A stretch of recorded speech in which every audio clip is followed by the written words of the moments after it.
Hey everyone, this is Dorian with Shuffle and Chill, and today we're going to be talking about this week's update. That's the February 27th update. So let's get right into it because I'm a bit late to the party as far as uploading this video. So the very first Pokemon we're going to talk about is Nihilego, which is the Ultra Beast for this week. Nihilego, you have to pay 20,000 coins to challenge it, and you get 10 tries. And usually for Ultra Beast, the rewards are pretty good, but to be honest with you, they're pretty trash this time around. It's 5 XP boosters, large XP boosters, which someone pointed out doesn't even get Nihilego up to level 9, I believe. So yeah, it's not a great stage. So, what about Nihilego as a Pokemon? Is it any good? Well, not really. Nihilego is it can be a decent burst poison because it learns beast, I believe it's called beast power, the ability that all Ultra Beasts have. And basically what this ability does is it I think it has like a 9x9 multiplier when it's maxed out. So I did the math, and at most you're doing about 2,000 damage because Nihilego itself is not super strong. You're doing like 2,000 something damage per hit, which it's decent if you can get. I think the max activation rate is about 75%, which is, it's a decent activation rate. But is that really where you want to dump your skill boosts or skill boosters? Yeah, is that really where you want to dump them? And to top that, I forgot about this. That's not even the ability it comes with. It comes with I believe Constrict or another ability that basically delays, it resets the maximum, it resets the disruptions to the maximum counter. I'll get you guys the name for that, but I can't remember the name. Anyway, this ability is okay, it's decent, but honestly, unless you're talking about something that has like a counter of like 5, is it really worth running that to reset anything else? Like if you're gonna reset something that has a 3 counter, like why not just put it to sleep? It'll buy you more time. So yeah, anyway, Nihilego, I would say if you don't have it, go ahead and catch it. If you already caught it, honestly, don't bother. There are plenty of other things that you need to do this week that are farmable. There's about 3 Pokemon that are farmable. So yeah, so that's my take on that. Just a catch. So next we're going to talk about Shiny Hawlucha, which is a new Pokemon. Looks pretty cool actually. So Shiny Hawlucha, let's get right into it. It's a fighting type. It has a pretty low base attack of 50. However, it does have, I believe, 20 raised max levels, or 10. Its attack, it can get its attack up to a pretty decent amount. I believe it's like 105. So that's not bad. It also comes with Hammering Streak, which Hammering Streak is a new a streak ability, and basically it also has a ×9 multiplier. I'm sorry, Hawlucha has 10 raised max levels. My issue with this Pokemon, to be honest with you, is that it's really kind of like fighting an uphill battle as far as finding room in any decent fighting team, because its ability is meh at best. It's great. Like, honestly, I'm talking about like end game. It's like meh, to be honest with you, because you need to basically just be activating this thing the whole time, which keeps you from other possible abilities like Shot Out that can actually help you get rid of stuff on the board. Now the payoff is like great damage. My only thing with it is there are just so many things that are so much better as far as dealing damage. This thing has to compete with Keldeo. I believe it's like Resolute Form Keldeo with Cross Attack Plus. It also has to compete with Buzzwole, which has a really good burst damage. So that's already 2 slots that it won't win that are burst damage. I would not put this in a team a fighting team over Hitmonlee, because Hitmonlee has shot out, so they can get you out of, you know, more complicated situations. So I think my recommendation for this Pokemon, definitely catch it. If you are early to mid game, I think this is something you may want to farm. Hammering Streak itself doesn't take too many skill boosts to get to max level. I believe it's like 50 or 70, so it's not crazy bad, and it's pretty easy to beat. I think you can beat this if you've been playing for like a month or 2 months. I think it's like a month. You probably have a perfect Mewtwo with Psyburst. It can one-shot it. So just go ahead and do that a few times, and it'll be at a decent level. So moving on, we are going to talk about Escavalier. I think it's Escavalier. This Pokemon is... so first of all, it doesn't have great attack. I think its max attack is like something like 105. So it's not great. It won't make your team because of how strong it is. So, and its ability is decent. Barrier Bash plus is decent, but you really don't need to farm it. And abilities that just disrupt and don't do any damage, like, it's not a shot ability. It's not like it's barrier shot. If it was like barrier shot, then I would say farm it, but like it's only barrier plus, so it just gets rid of the barriers. You still have the Pokemon to deal with, and it doesn't really do any damage. So I would say, like, just catch it. There's no need to farm this ability because on a 4 match it is 100%. It's a 100% activation rate from level 1 all the way up to level 5. So really, you're only, you know, if you try to farm it, you're really the only difference you're talking about between skill level 1 and skill level 5 is 20, or I think 40% at level 1 on a match of 3 versus like I think 65%. It's something ridiculous, like 30% difference between a lot of runs of trying to get a skill booster. So it's not too hard of a stage. I don't think you'll have too many problems with it, but I would definitely say just catch it. There are plenty of other things, plenty of other fish in the sea to catch this week. The next stage that we have is Feraligatr. Feraligatr is your money stage this week, and by that I mean this is where all your hearts are gonna go. This is the one you should be hedging your bets on. So first thing about Feraligatr is a great comes with the ability. Comes with paralyzing ability. You're going to want to skill swap it as soon as you can. My recommendation would be do Volcanion up to level 100, get the skill swap, and then use it on Feraligatr. Feraligatr learns Barrier Shot, which is amazing. And not only does it learn Barrier Shot, it has 20 raise max level, so it can get to a whopping 145 attack power. So the stage itself is not very hard to beat, so you'll be able to farm this I was able to farm this or play this and beat it more consistently than I was able to beat Bayleaf, to be honest with you. You know, just the fact that it throws out, I think it throws out Pichus and some other Pokemon, like, means that you can use something with a decent shot out and just run through it. But yeah, so you're gonna want to play Feraligatr, beat it, catch it, skill swap it, and then farm it. But don't farm it just yet because there's some other stuff. So the next Pokemon that we have is Popplio. Popplio has a decent ability, Block Shot. It's not quite as strong. It's a stage 1 Pokemon, but his whole family actually has pretty useful skills. So Block Shot and 10 raise max levels. I think he can get up to like about 105 or something like that. Nothing crazy.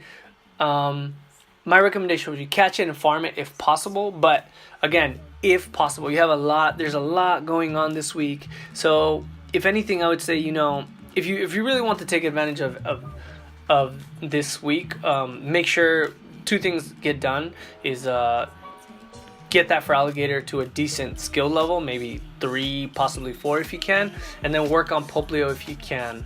I'll give you guys a rundown of what I think you should do throughout the whole week, you know, on a daily basis. Next we have Lugia. Lugia, It's really unfortunate because Lugia is one of my favorite Pokemon, and I just feel like this game does not do it any justice. So Lugia comes stock with Eject Plus, which is a decent skill. Again, it's nothing crazy. It's not shot out, so it's kind of outclassed by Noivern. It can get up to 130 attack with 10 raised max levels. So it's decent damage. The best use for Lugia, to be honest with you, is to skill swap it to Cross Attack Plus, and then it becomes one of the best wind damage bursts, if not like the best wind damage burst outside of Shot Out. So it's probably even better than Shot Out if you can get that cross. But you know, how often can you get that cross is really the issue. So yeah, I would recommend Lugia for this week. Honestly, guys, if you already have it, don't farm it unless you plan on skill swapping it. And if you don't plan on skill swapping it, just catch it. It's not that easy of a catch, even for someone who's been playing for a while like myself. So I would recommend just catching it. Yeah.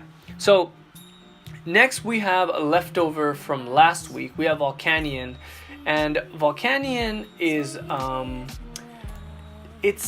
it's decent. It's a decent Pokemon. So first of all, Volcanion can get up to, it's a water type Pokemon. It's a damage burst Pokemon. It can get up to 130 attack, I believe, and its ability is Risk Taker. So Risk Taker is kind of unreliable. So I kind of like this escalation battle because, to be honest with you, outside of a situation like this where I'm given the chance to max out Risk Taker, I'm not dumping any skill boosters on Risk Taker because it's just so inconsistent, right? You can get a multiplier anywhere from like, I think it's like from 1 to 3 or something like that. I'm not 100% sure, but like basically the multiplier can go either way. So because it's inconsistent, I wouldn't try to max it out outside of this. This thing just gives you, like, by the time you're at by the time you're like at stage 100, you're gonna have like a skill level 4 Volcanion, which you can then use, later on for Garchomp, but we'll talk about that later.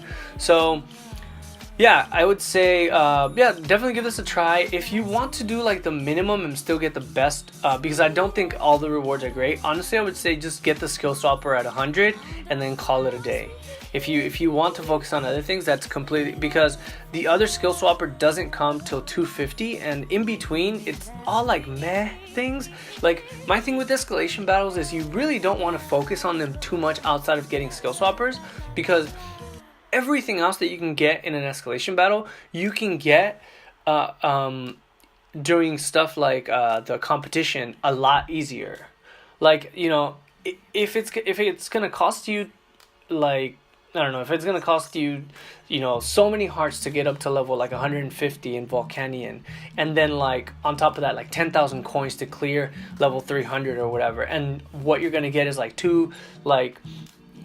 you'll get like 2 mega speed ups. Like, you may as well just save all those hearts and do a few runs on competition and just get the skill swapper, which is really the only thing which is like the hardest thing to get in the game right now, skill swappers, and every Pokemon is getting a skill. So you should definitely just do this up to level 100, or if you really want skill level 5, go ahead and go for the skill level 5. Good luck with that. The drop rate on this is pretty good, as far as the skill boosters, or skill candy, whatever you want to call it, for Volcanion. So I would say go ahead. It's a decent Pokemon. It's good burst for water. It has a lot to compete with, to be honest with you. Feraligatr, once it has barrier shot, is going to be, if you play any stage with barrier, you're going to want it there. Any shot out with water, any water shot out, you're going to want there. And of course, he can't beat Greninja because he's not as consistent as Ash's Greninja with Unity Power. So just a food for thought, but it's definitely nice to have a free Volcanion, basically a free almost perfect Volcanion. Okay, next we're gonna move on to, we'll go ahead and do the Safari, Pokemon Safari. So I'm not gonna talk too much about this, except to say that everything is trash. Other than the Garchomp. It's nice that we do this. I like the Safari because you get the ability to be able to get XP boosters for some Pokemon through Staryu and I believe Starmie. I think there's a way that you can play Staryu where you can actually farm the coins, which is good. I may have a guide on that later, but you want to go into this whole thing with grass. You know, if I had to rank these Pokemon, because they're not great as far as like which are the best to get, definitely Fion and Winking Manaphy, or Winking Fion and Manaphy. One of them has Rock Break plus plus, the other one is like Eject plus plus or Swab plus plus. Again, abilities that are kind of outclassed now. Garchomp can be skill swap, so it has Dragon Tail in stock, but you can skill swap it and make it decent by skill swapping it to Mega Boost plus plus. And because this week we have the Mega Garchomp competition, you will get, most likely you'll get Garchomp Bite or whatever thing it has. So it's decent. I would say this Safari, if you already caught these Pokemon, of course you just ignore the Safari, but if you don't catch all the Pokemon, I would say don't worry too much about it. Garchomp is really like the best thing. Okay, next we're going to move on to the great challenge today, and that is Frillish. So Frillish is a ghost. It's very, very lackluster. Honestly, just catch this thing if you can. You get one chance a day. Give it what you got, catch it, and after you catch it, just forget about it. Actually, no, I'm sorry. My mistake. You don't want to forget about it, because if you run it once a day, you get the chance of getting a Mega Speed Up. So go ahead and try that. I mean, just dump a heart into it. It's not that bad. And yeah. All right, next we're gonna talk about the Mega Garchomp competition for this week. So for Mega Garchomp, you're gonna want to bring a tapping Mega. So Camerupt, probably Tyranitar or Mega Aggron. A lot of people are using Mega Aggron. And then some support for damage. A TC user like Hoopa Unbound, Silvally if you have it. Again, a lot of people are using Silvally. And then Volcanion for damage burst, or Ash's Greninja. If you have Ash's Greninja is much better because the damage is more consistent. So yeah, and you can go double TC, so maybe Silvally and Tapu Koko. Tapu Koko is probably the best TC user to use against this competition. As a Pokemon itself, Mega Garchomp is not great. It's not horrible, but the Mega Effect is something similar to Mawile, where you get those 3 lines running across the screen.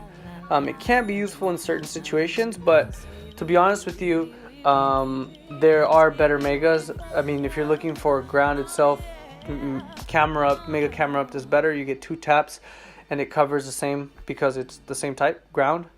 So I would probably use that instead of Mega Garchomp.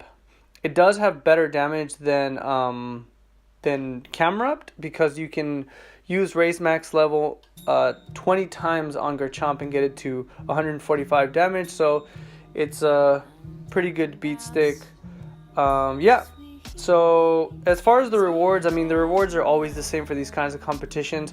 You get the Mega Stone, so you get Garchomp, I believe, is the stone, and you get Mega Speed Ups and raise max levels. This is the reason that I said you shouldn't really invest in Volcanion other than to get the skill swapper, because most of that stuff, or all of that stuff, you can actually just get from the competition a lot easier.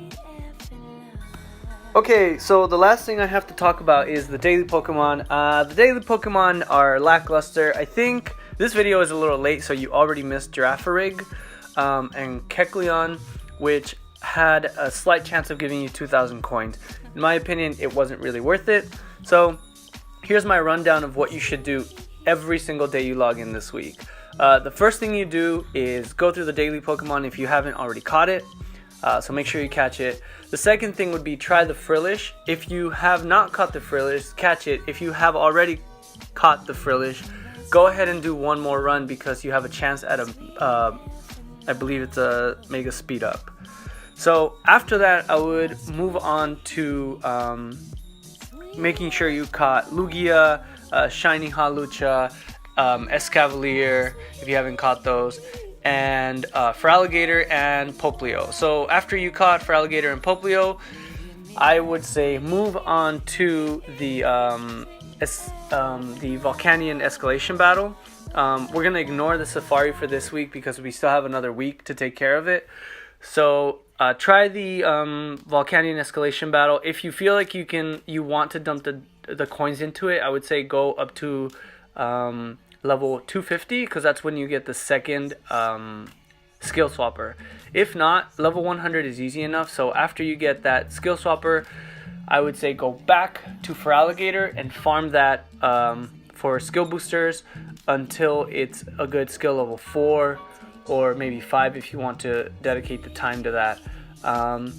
If you don't, and you don't have the money or you can't get up to the skill swapper, you can always go back and do Popplio, which is also a pretty good damage burst Pokemon. Other than that, there is not much else that I would recommend as far as playing in any dedicated sense. Obviously, at the end of the week, you want to do one run of the Mega Competition or the competition for Mega Garchomp, just so you can get some rewards. But outside of trying Volcanion up until level, I believe, you will probably max it out as far as Risk Taker. You'll get a skill level 5 Risk Taker at around 150 or a little less. So once you get to that, there's really no point in doing Volcanion unless you are willing to go all the way up to 250. So yeah, anyway, those are my recommendations for the week. So enjoy shuffling, and see you guys next week.